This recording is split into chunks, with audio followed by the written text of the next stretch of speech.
Hello everyone, welcome back to Unnat classes. आज की इस वीडियो में हम एसएसटी के कुछ महत्वपूर्ण प्रश्नों को लेके आए हैं।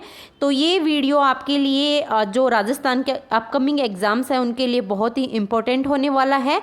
चाहे आप रीट की तैयारी कर रहे हैं सेकंड ग्रेड की या फिर फर्स्ट ग्रेड की अगर आप तैयारी कर रहे हैं या फिर राजस्थान की किसी अन्य एग्ज़ाम की भी तैयारी कर रहे हैं तो ये वीडियो आपके लिए बहुत इंपॉर्टेंट होने वाला है। तो प्लीज़ वीडियो को ध्यान से देखिएगा और अगर अभी तक चैनल को सब्सक्राइब नहीं किए हैं तो प्लीज़ चैनल को सब्सक्राइब कर लीजिएगा। बेल आइकन को प्रेस करना ना भूलें जिससे कि सबसे पहले नोटिफिकेशन आपको मिल सके और वीडियो को लाइक और शेयर जरूर कीजिएगा। तो स्टार्ट करते हैं। देखिए, पहला प्रश्न है हमारा, भारत के संविधान में मूल अधिकार किस अनुच्छेद में दिए गए हैं? तो देखिए, भारत के संविधान में मूल अधिकार अगर देखें तो कौन से अनुच्छेद में दिए गए हैं? 12 से 35 जो अनुच्छेद हैं उसमें भारतीय संविधान में मूल अधिकार दिए गए हैं। तो कौन कौन से मूल अधिकार हैं ये भी देख लेते हैं, कौन से भाग में हैं। तो देखिए, भारतीय संविधान के भाग 3 में, कौन से भाग में? भाग 3 में अनुच्छेद पूछे तो 12 से 35 तक ये मूल अधिकार दिए गए हैं, मौलिक अधिकार दिए गए हैं। 12 से 35 अनुच्छेद हैं और भाग 3 में इनका वर्णन है। कौन कौन से मूल अधिकार हैं? मोस्टली 6 मौलिक अधिकार भारतीयों को प्रदान किए गए हैं। पहला कौन सा है? समानता का अधिकार। ये कहाँ से कहाँ? 14 से लेकर 18 तक भारतीय संविधान में ये समानता का अधिकार आता है। उसके बाद में दूसरा है स्वतंत्रता का अधिकार। ये 19 से 22 तक स्वतंत्रता का अधिकार आता है। तीसरा है शोषण के विरुद्ध अधिकार। इसका अनुच्छेद अगर पूछे तो 23 और 24 शोषण के विरुद्ध या शोषण के खिलाफ अधिकार है। चौथा है धार्मिक स्वतंत्रता का अधिकार जिसका वर्णन 25 से 28 तक के अनुच्छेद में किया गया है। नेक्स्ट है सांस्कृतिक और शिक्षा से जुड़ा अधिकार। तो ये अनुच्छेद 29 और 30 में इसका वर्णन मिलता है। अगला है संवैधानिक उपचारों का अधिकार। तो देखिए, संवैधानिक उपचारों का अधिकार अनुच्छेद 32 में दिया गया है। तो ये सारे संवैधानिक अधिकार जो दिए गए हैं मौलिक अधिकार, ये आपको याद रखने हैं कि कौन से मौलिक अधिकार प्रदान है और कौन से अनुच्छेद में है। तो प्लीज़ इनको ध्यान से देखिएगा क्योंकि इससे रिलेटेड एक क्वेश्चन पक्का एग्जाम में आता है। भाग 3 में मौलिक अधिकारों का वर्णन किया गया है और 12 से 35 तक। अब देखिए 36 से 51 तक अगर देखें तो 36 से 51 तक भाग 4 में नीति निर्देशक तत्वों का उल्लेख किया गया है। डीपीएसपी का उल्लेख भाग 4 में 36 से लेकर के 51 में किया गया है। वहीं अगर अनुच्छेद 1 में देखें तो दिया गया है राज्यों का संघ, अनुच्छेद 1 में इसका वर्णन है। अगला है 52 से 61। तो देखिए 52 से लेके 62 तक, 62 तक भारत के राष्ट्रपति से जुड़े हुए अनुच्छेद हैं ये। तो ये सभी आपको याद रखने हैं। अगला प्रश्न हम देखते हैं। अगला प्रश्न है पंचायती राज व्यवस्था भारत में पहली बार किस राज्य में लागू की गई थी? तो देखिए, पंचायती राज व्यवस्था भारत में सबसे पहले लागू करने वाला राज्य कौन सा था? राजस्थान राज्य पहला राज्य था जो कि पंचायती राज व्यवस्था को लागू किया था। कब किया था? तो देखिए 2 अक्टूबर 1959 को राजस्थान के नागौर जिले के अगर तहसील पूछे तो बगदरी गांव में, देखिए बगदरी गांव में ये पंचायती राज व्यवस्था लागू करने वाला राजस्थान भारत का पहला राज्य था। पंचायती राज व्यवस्था को कब? 2 अक्टूबर 1959 को ये लागू किया गया था।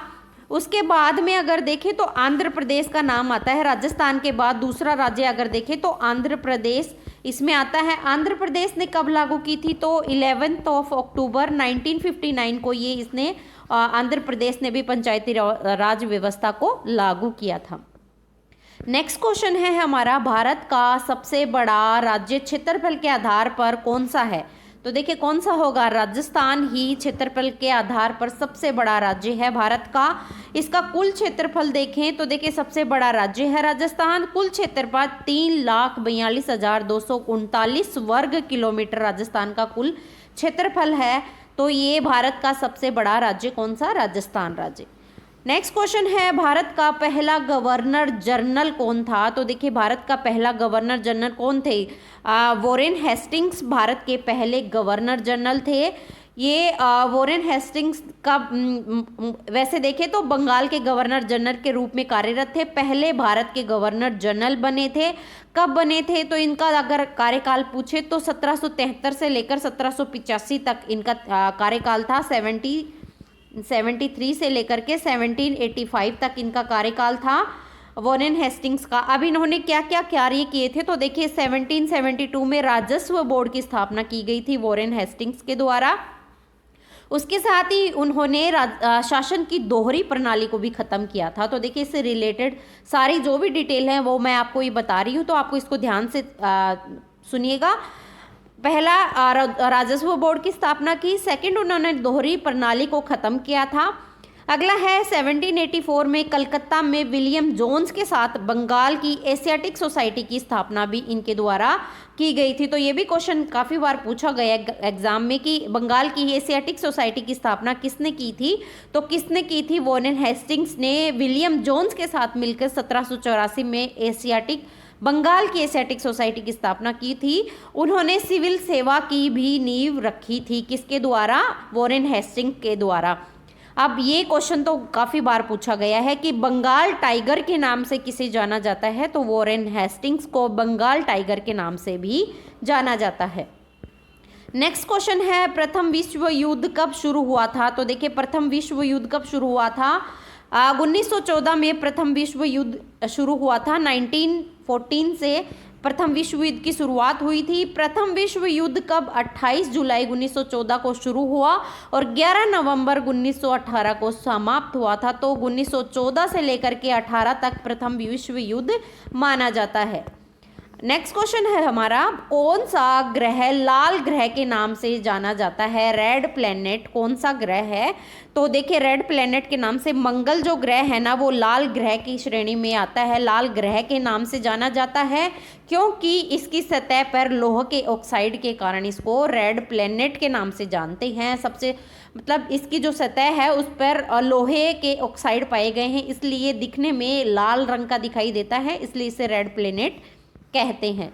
अगला प्रश्न है, भारतीय राष्ट्रीय कांग्रेस की स्थापना कब हुई थी, तो देखिए भारतीय राष्ट्रीय कांग्रेस की स्थापना कब मानी जाती है, 1885 में भारतीय राष्ट्रीय कांग्रेस की स्थापना हुई थी। कहाँ पर हुई थी, तो देखिए डेट भी हमको याद रखनी है, 28 दिसंबर 1885 को बॉम्बे के गोकुलदास तेजपाल संस्कृत विश्वविद्यालय में भारतीय राष्ट्रीय कांग्रेस की स्थापना हुई थी। इसमें टोटल अगर पूछे तो 72 प्रतिनिधि शामिल हुए थे। A.O. ह्यूम के द्वारा इसकी स्थापना की गई थी। भारतीय राष्ट्रीय कांग्रेस की स्थापना A.O. ह्यूम के द्वारा की गई थी।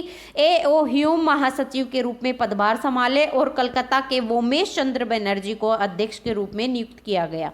तो ये सारी डिटेल आपको भारतीय राष्ट्रीय कांग्रेस से संबंधित याद रखनी है। गोकुलदास तेजपाल संस्कृत विश्वविद्यालय बॉम्बे में 28 दिसंबर 1885 को स्थापना हुई। टोटल 72 प्रतिनिधियों ने भाग लिया था। A.O. ह्यूम के द्वारा स्थापना की गई। A.O. ह्यूम महासचिव के रूप में और व्योमेश चंद्र बनर्जी अध्यक्ष के रूप में चुने गए थे। नेक्स्ट क्वेश्चन है हमारा, पृथ्वी का वह अक्षांश वृत्त जिस पर दिन और रात बराबर होते हैं उसे क्या कहते हैं, तो देखिए दिन और रात बराबर कौन से अवृत्त पर होते हैं अक्षांश, तो भूमध्य रेखा पर दिन और रात बराबर होते हैं, भूमध्य रेखा पर, क्योंकि देखिए ये 0 डिग्री अक्षांश है तो 0 डिग्री अक्षांश पर भूमध्य रेखा पर दिन और रात बराबर होते हैं। अब देखिए दिन और रात बराबर कौन सी गति के कारण, दिन और रात कौन सी गति के कारण होते हैं, तो देखिए दिन और रात जो होते हैं ना वो दैनिक गति के कारण होते हैं। पृथ्वी की दैनिक गति जो है यानी घूर्णन गति, दैनिक गति, घूर्णन गति या फिर इसको इंग्लिश में बोले तो रोटेशन के कारण पृथ्वी पर दिन और रात बराबर दिन और रात की अवधि होती है।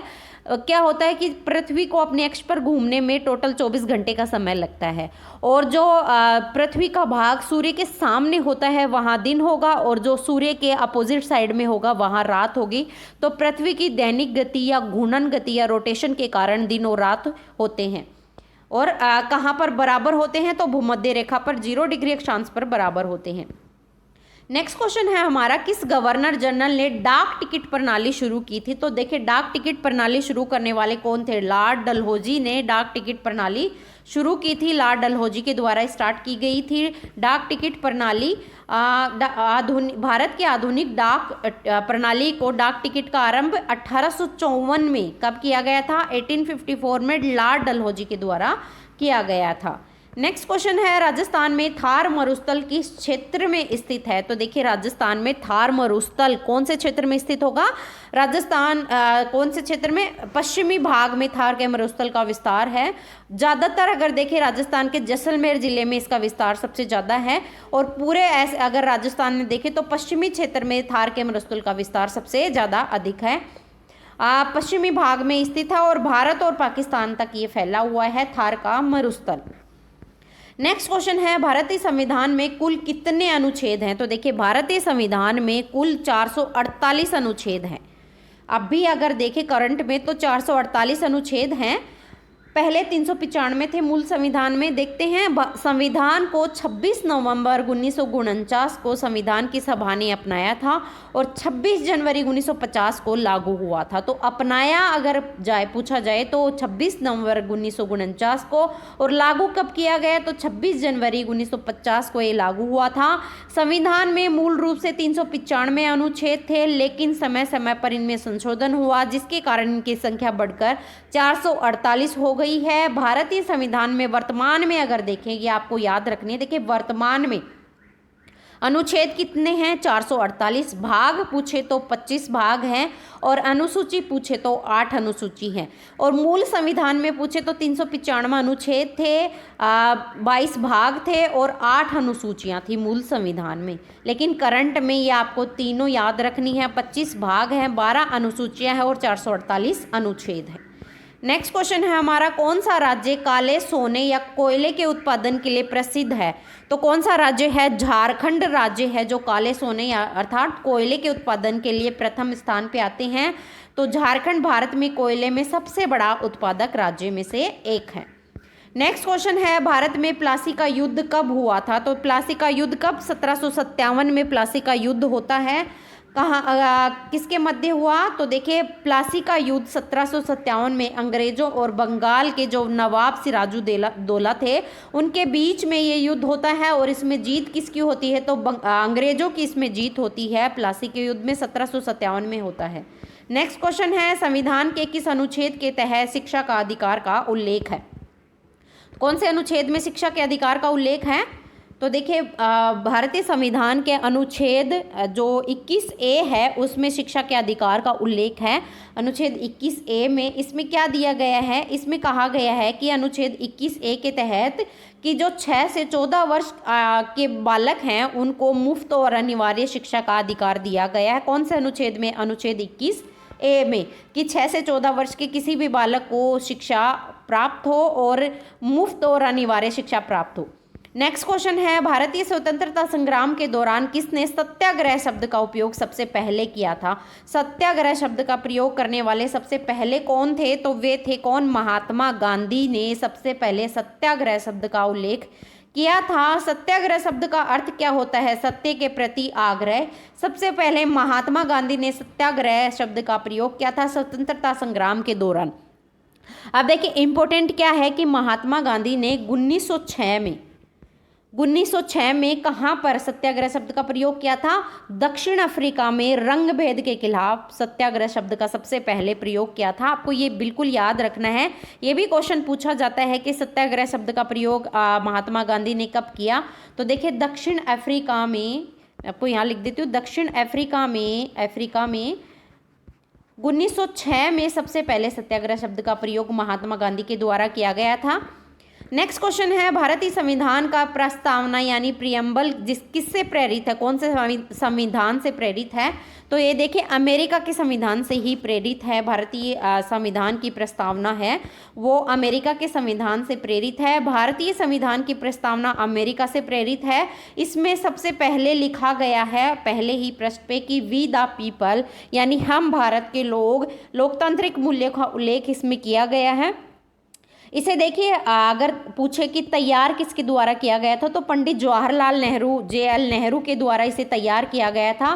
प्रस्तावना को अमेरिका के संविधान से प्रेरित है और संविधान सभा ने इसे अपनाया था और कब अपनाया था, तो देखिए 26 नवंबर 1949 को इसे अपनाया गया था, भारतीय संविधान की प्रस्तावना को 1949 में, और तैयार जवाहरलाल नेहरू के द्वारा किया गया था।